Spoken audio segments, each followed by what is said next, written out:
Dear learners, in the last session we have discussed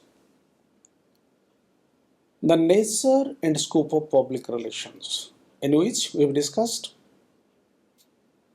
the elements that define the nature of public relation and how the scope of public relation practice has expanded, stretched over the years of its evolution. We have discussed. In this session, we will discuss, the evolution of a public relation practice. Of course, it should be the historical evolution of a public relation, but I will focus on the evolution of a public relation because public relation as a practice was there for centuries because attempts to manage public opinion could be traced to antiquity.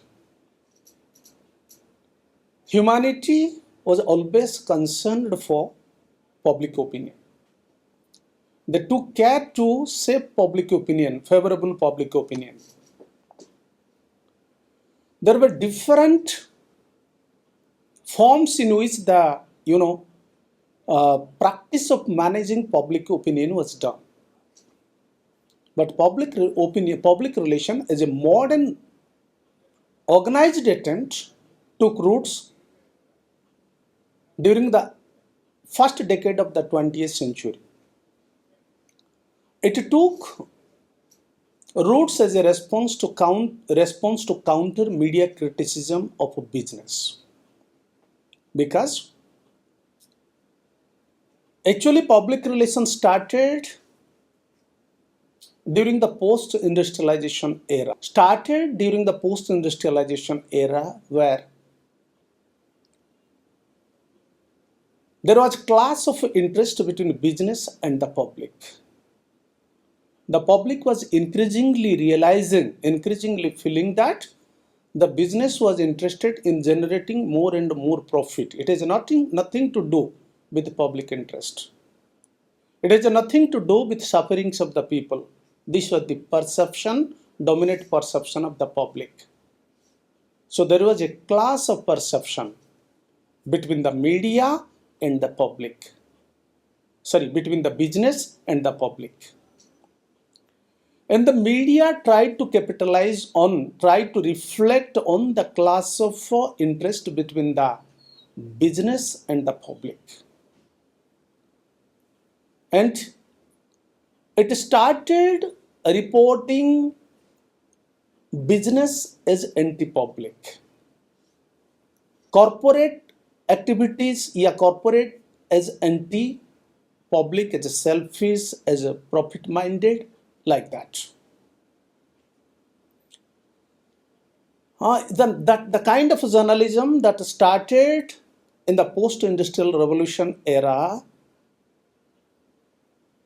that focused on exposing what is termed as wrongdoings of business was described as a mock-cracking journalism. And modern, they practice mock-cracking journalism emerged to expose corruption, abuse of power, and social injustice. But then, the era of mock-cracking journalism, the business pages of newspapers were filled with critical reports of the business houses, treating them as anti-public, as selfish, as profit-minded. The business had to respond to those reporting in the media. So, public relation was born. Because of the corporate initiative to respond to the media criticism. So, public relation took roots in the form of press agentry. That is, corporate bodies started recruiting prominent journalists of the time to respond to the media criticism. Those people who were reporting against the corporate bodies till then were recruited by companies to defend the companies against the media reporting, critical media reporting. So this way, the former journalists started working as press agents of the press. So this is the beginning of public relation. Of course, the term public relation, the concept of public relation was yet to be coined when press agentry was started. With time, the evolution of a public relation as a concept and as a practice was shaped by the emergent public, because the public was evolving. With the rise of mass circulated press, and a public was rising. Public was rising. A informed public was rising. And to that actually forced corporate bodies to respond to their demands, respond to the demands of the rising public. So one of the factors that shaped the rise of public relation, evolution of public relation, was the emergent public and increasing sophistication in handling communication. Increasing demand for handling communications in a sophisticated way. These are the first factor that shaped public relations, the evolution of public relations. The second factor was the need for humanizing institutions.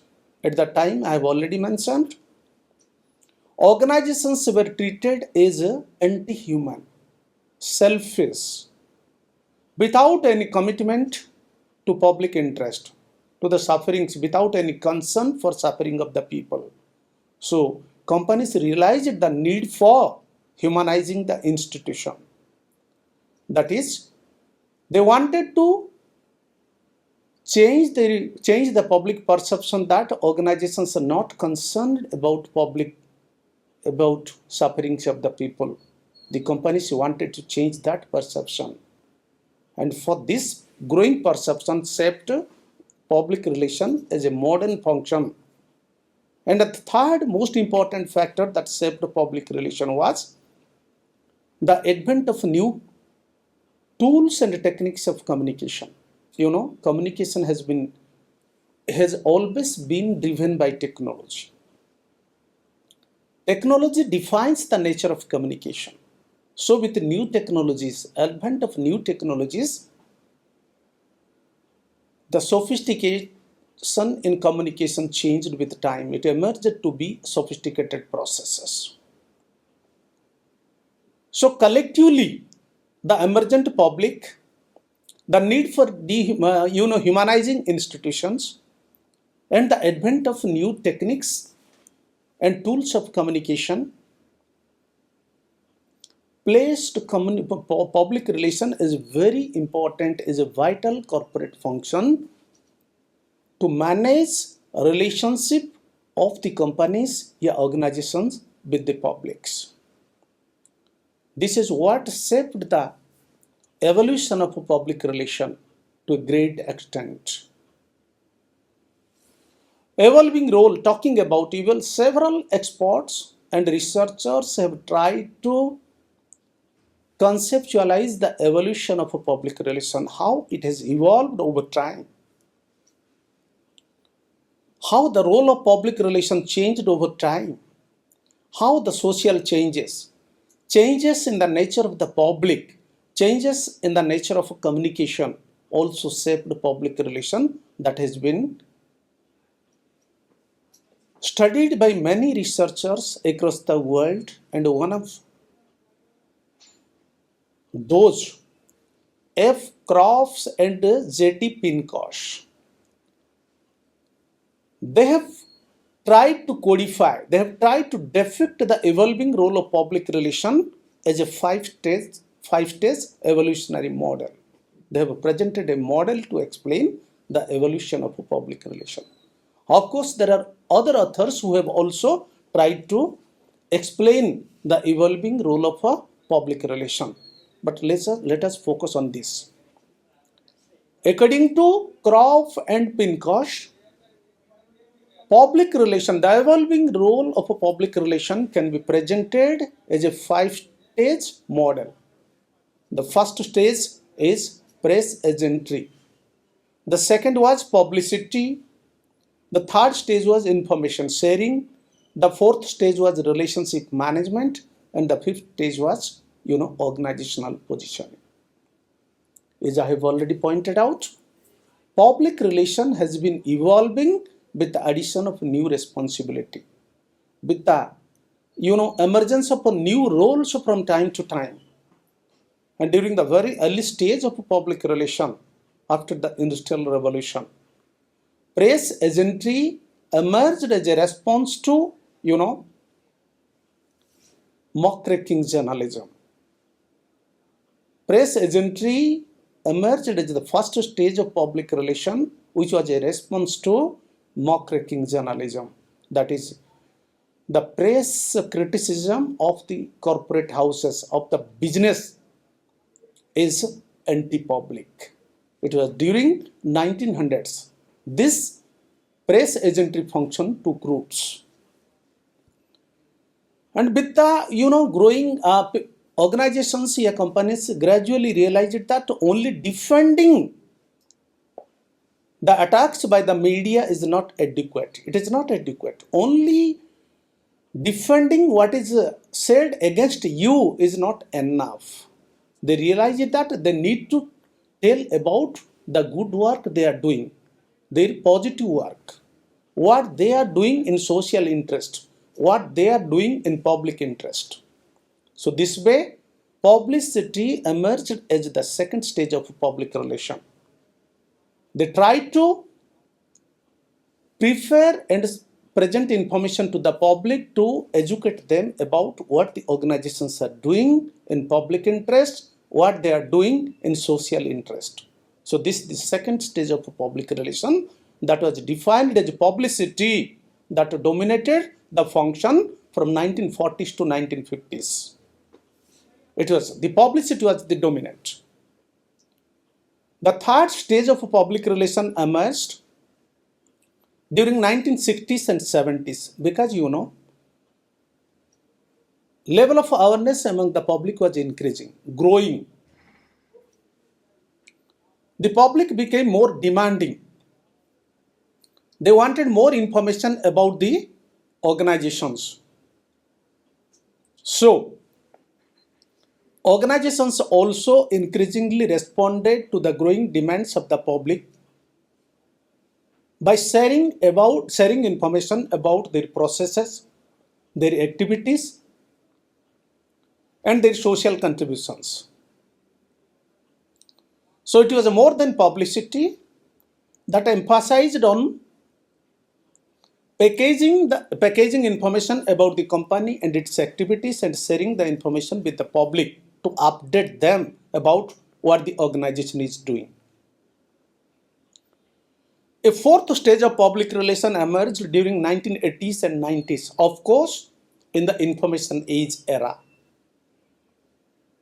Because an information society was emerging wherein information was emerging as a powerful tool, and organizations found it very challenging to manage the relationship with the stakeholders, that is the employees, the customers, the shareholders, the community, and every section of the people on whose support the organization depends. So a new function emerged that emphasized on strategic engagement, strategic management of the relationship between the organization and its publics. Strategic management based on research and planned basis through a planned interventions, corporate bodies tried to manage the relationship between the organization and its publics. So this was the fourth stage of public relation that was described as the relationship management stage. The focus was managing the relationship between the organization and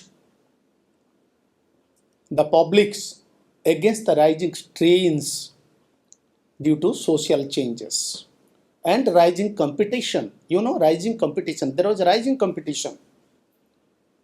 Companies were competing for attention. When you are competing for attention, you need to take the public into confidence. And to take the public, the stakeholders into confidence, companies managed public relation as organized functions focusing on relationship management. And the fifth stage of public relation emerged is organizational positioning. I'm talking about the 21st century role. It was era of globalization of business. Global competition was at a global level, global scale. So every company was trying to gain the attention of the people, seeking attention of the people. So among the growing competition, companies realized that it is very important for them to position the organizations in the future market. That is about brand positioning. Positioning organizations as brands for success. That was futuristic. That was strategic. So organizations emphasized on positioning their organization in the future markets, in the minds of the people, in the minds of the customers. They planned in advance what their company will be doing in the future, how it will be, what kind of market competition it will be facing, and how it will be managing the stakeholders and competition. These are the stages, and of course, this 5-stage role model does not define as a fixed having fixed boundaries. Rather, they are defined as roles which are loosely overlapping. At the same time, a company can perform many of these roles. So these roles are loosely overlapping without any fixed boundaries. The field evolved under the dynamic influences of a mosaic of external and internal forces. Both within the organization and from outside the organization, companies face different types of challenges to which they responded. So these are the evolving roles. And this is a model. This is the model proposed by Kropp and Pincus. I have taken this model from their book, Handbook of Public Relation, edited by Robert Hath. It was a Sage publication in which all the models that they have presented as a on a continuum. Okay, starting from the 1900s role to the 21st century role. The early roles are tactical. Tactical, I mean, they tried to address a problem when it occurred, but gradually it became strategic. You can see the latter two roles are mostly strategic, that is futuristic. Preparing an organization for the future rather than responding to the crisis once it strikes the organization. So it is how they have presented this, as a continuum. The American pioneers of, and in the process of evolution of a public relation, two Americans contributed significantly to the evolution of the public relation process as a concept as well as a practice. These two people are, because I deliberately take the name of these two people because their contributions are landmark, remarkable, that defined public relation as a profession. Ivy Ledbetter, who joined the public relation industry from a well-paid media job. He joined as a counselor to many organizations in America, especially the anthracite coal mines, coal industry, and the Pennsylvania Railroad Company. In the course of his working there as a counselor, he realized that public relation needs to be transformed. So, Ivy Ledbetter Lee was the first to transform public relation practice from a secretive, manipulative practice to transparent practice that emphasizes honest two-way communication. Before Ivy Ledbetter Lee, public relation practice was mostly secretive, manipulative in nature. That is, people tried to manipulate public mind. They wanted to operate secretly without any transparent communication. Ivy Ledbetter Lee was the first to argue for honest two-way communication, and through the practices in the course of his work as a counselor, he learned some lessons and proposed, he pronounced the principles of public relation function. So he was the first to make use of the handout system and pronounce the principles of public relation function. This is what made him one of the pioneers of public relation profession. He especially defined the principles of the practice. Another very well-known pioneer of America was Edward L. Bernays. He was again a PR counselor, known for landmark public relation campaigns. And he was the first to theorize public relation. He contributed significantly in establishing public relation that used social sciences to shape public opinion. So his focus was on public opinion. During the initial stage, he defined public relation as public opinion as engineering of consent. So some kind of a manipulation of a public mind, public opinion. But gradually, he also tried to find out the scientific way of persuasion, scientific ways of scientific means of persuasion. So he contributed significantly to the making of a body of knowledge in public relation. He pioneered a work on engineering of consent using psychological and sociological techniques to influence public behavior and developing strategic campaigns. So he advocated the use of social and psychological techniques to influence public behavior, and that could form the basis of a strategic public relation campaigns. And these are the two people, one shaped the practice and the other contributed significantly to the development of a body of knowledge. Of course, they were renowned peer counselors.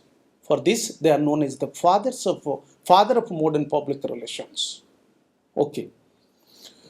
Is corporate communication different? You will come across two terms, public relation and corporate communication.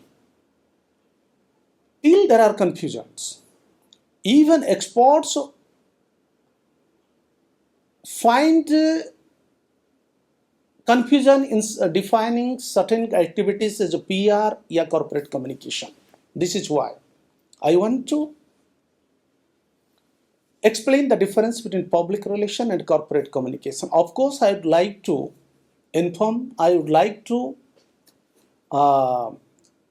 point out that corporate communication is an offshoot of the public relation title. Public relation is the oldest one, which managed, a company's relationship with the public till 1970s. But during the 1970s and after, some high-profile corporate crises took place across the world. And the companies realized that public relation cannot handle the sophisticated communication that is demanded of corporate bodies in the changed circumstances, in the changed business environment. So, public relation was rechristened as a corporate communication function. The name was changed as a corporate communication function. And corporate bodies across the world were the first to embrace, to adopt this corporate communication title. Okay. This was corporate communication was actually adopted to handle the flack, the criticism, the attack from the media and other entities. This was meant to handle the crisis, handle the attack, handle the flack that came from media and other sections of the society. Peter C. Jackson defines, a well-known author in corporate communication defines corporate communication as the total communication activity generated by a company to achieve its planned objectives. So let me tell you the difference. Public relation may involve dealing with the corporate stakeholders as individual groups. Public relation.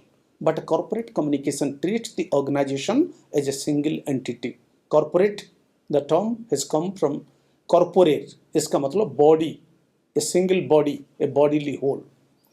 So corporate communication means the corporation as a single entity communicating with the various stakeholders. It is not necessarily tailored to the individual stakeholders, rather it is the corporate body as a whole communicating with the stakeholders of the organization to project its image, to defend its reputation, and to